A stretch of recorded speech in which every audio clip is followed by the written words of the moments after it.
Assalamualaikum warahmatullahi wabarakatuh. Bertemu lagi di pelajaran ekonomi bisnis bersama dengan Ibu Arif. Nah, kali ini kita akan membahas dekade 3.3, yaitu memahami model pelaku ekonomi, perilaku konsumen, dan produsen dalam kegiatan ekonomi. Dan di keterampilannya melakukan pengelompokan model pelaku ekonomi, perilaku konsumen, dan produsen yang sesuai dengan tuntutan perkembangan usaha. Materi kita yaitu tentang pelaku kegiatan ekonomi. Apa sih Bu sebenarnya pelaku kegiatan ekonomi itu? Dan siapa saja yang termasuk ke dalam pelaku kegiatan ekonomi? Kira-kira apa ya hubungannya pelaku ekonomi ini dengan perekonomian? Kita akan cari tahu. Nah, pelaku ekonomi adalah individu, kelompok, atau lembaga yang melakukan kegiatan perekonomian baik produksi, distribusi, dan konsumsi. Berarti ada produksi. Produsen dong Bu, yang mengolah. Ada distribusi, si penyalur. Dan ada konsumsi atau konsumen, si pemakai. Artinya, produksi, distribusi, dan konsumsi ini adalah termasuk ke pelaku ekonomi. Nah, pelaku ekonomi siapa ya Bu? Pelaku-pelaku dalam kegiatan ekonomi itu ada 4. Yang pertama, rumah tangga konsumen atau RTK. Nah, RTK ini Bu seperti bapak, ibu, kakak, adik, abang, nenek, kita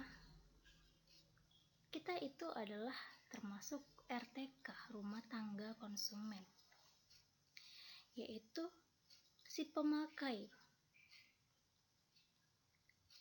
Rumah tangga konsumen ini Bu, dia menyediakan faktor produksi.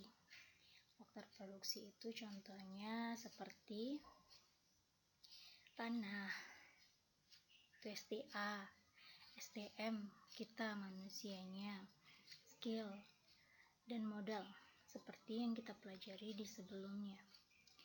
Lalu yang kedua itu ada RTP, rumah tangga produsen, atau disebut dengan perusahaan, si pengolah barang maupun jasa. Yang ketiga itu ada RTP juga nih Bu, tapi yang ketiga itu namanya rumah tangga pemerintah. Tentu ada konsumen, ada pemakai, ada produksi yang mengolah, dan ada pemerintah yang mengawasi proses perekonomian tersebut. Lalu yang keempat itu adalah masyarakat luar negeri. Untuk memperlancar semua kegiatan perekonomian, tentu kita harus melakukan interaksi dengan masyarakat luar negeri. Untuk apa Bu tujuannya?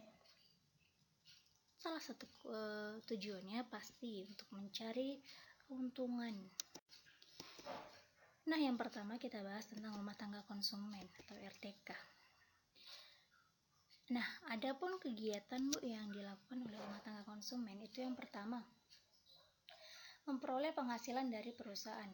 Betul, jelas kita bekerja tentu dapat gaji atau upah. Memperoleh penghasilan dari lembaga keuangan. Lalu membelanjakan pendapatan mereka di pasar. Setelah kita punya penghasilan, tentu kita belanja demi untuk memenuhi kebutuhan kita. Lalu yang keempat, membayar pajak kepada pemerintah pasti. Ada pajak penghasilan, ada pajak jalan. Lalu yang kelima, melakukan transaksi pembelian. Yang kedua itu Bu, rumah tangga produksi atau perusahaan, RTP. RTP tadi adalah si produksi, pengelola barang maupun jasa dengan tujuannya pasti mencari laba. Yang pertama, kegiatan oleh RTP menghasilkan produk jelas si pengolah. Lalu memanfaatkan berbagai faktor produksi yang ada pada rumah tangga konsumsi. Nah, faktor produksi. Tadi contohnya sederhana kita buat adalah tenaga kerja. Ya tentu dipekerjakan oleh si perusahaan untuk menghasilkan barang ataupun jasa. Terus yang ketiga, memohon kredit modal kerja kepada lembaga keuangan. Tentu Bu, yang namanya perusahaan, kalau kekurangan modal, kita akan berurusan dengan lembaga keuangan. Lalu yang keempat, menentukan pembelian berbagai barang modal dan stok barang lainnya. Tentu perusahaan harus memiliki stok barang dan modal juga. Lalu membayar pajak kepada pemerintah. Pasti Bu, jelas namanya pajak penghasilan. Lalu yang ketiga itu ada rumah tangga pemerintah atau RTP juga. Pemerintah yaitu mengawasi dan mengatur segala perekonomian yang terjadi di negara tersebut. Adapun kegiatan yang dilakukannya, yang pertama, menarik pajak langsung dan pajak tidak langsung. Narik pajak dari konsumen, dari produsen. Lalu belanja segala kebutuhan pemerintahan. Jelas Bu, yang namanya pemerintah pasti juga butuh kebutuhan peralatan kantornya. Tentunya akan belanjanya ke rumah tangga produsen. Yang ketiga, melakukan pinjaman dari luar negeri untuk membantu pembiayaan pembangunan dalam negeri. Salah satu yang dilakukan oleh sebuah negara, kalau misalkan dalam pembangunan atau dalam pengelolaan negara tersebut pasti juga membutuhkan pinjaman dari luar negeri berupa modal. Lalu yang keempat, membuat kebijakan fiskal. Nah, fiskal itu apa Bu? Fiskal adalah kebijakan yang mengarahkan ekonomi suatu negara melalui pengeluaran dan pendapatan. Artinya kebijakan fiskal ini pemerintah mengelola pengeluaran, gimana pengeluaran dan pendapatan di suatu negara tersebut. Lalu yang keempat, membuat kebijakan moneter. Nah, kalau kebijakan moneter itu adalah kebijakan proses mengatur persediaan suatu negara.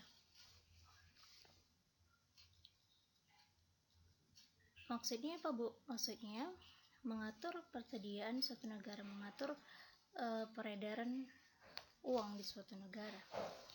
Lalu yang keenam yaitu membuat kebijakan keuangan internasional. Jelas Bu, hubungan kita antara dengan negara lain tentu membutuhkan rumah tangga pemerintah. Lalu yang terakhir, masyarakat luar negeri atau MLN sebagai penyedia barang-barang impor.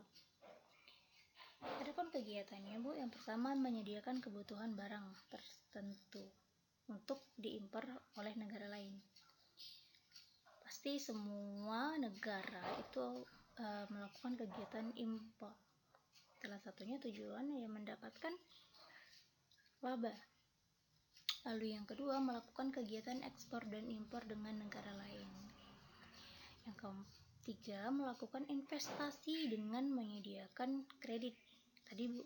Kalau tadi kan yang pemerintah menyediakan pinjaman dari luar negeri ya.